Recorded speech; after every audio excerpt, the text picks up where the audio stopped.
I'm Matt Gelka in Washington, where the president spoke directly over the phone with the leaders of both Russia and Ukraine after peace talks had seemingly stalled. Now President Trump is saying it's moving in the right direction.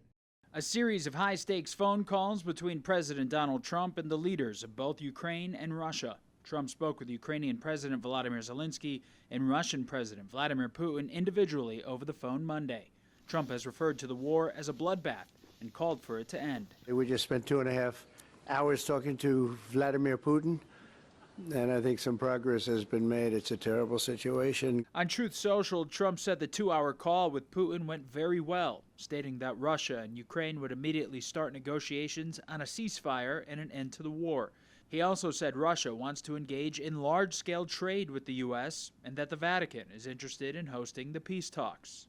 Prior to the call, the vice president speculated Putin didn't know how to get out of the war he started with Ukraine. He's re-engineered his entire economy. What used to be manufacturing facilities making products for people to use in their civilian life, they're now making tank shells and artillery shells and drones. And so this is a little bit of a guess, but I think the president would agree that part of this is I'm not sure that Vladimir Putin has a strategy himself for how to unwind the war. The phone calls come after a weekend drone blitz on Ukraine by Russia, where more than 270 exploding drones and decoys were deployed.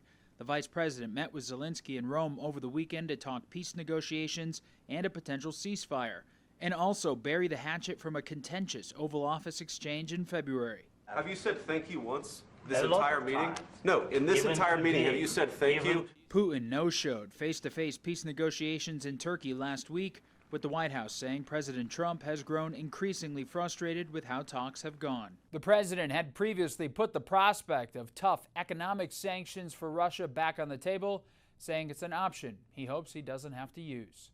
Reporting in Washington, I'm Matt Gelka.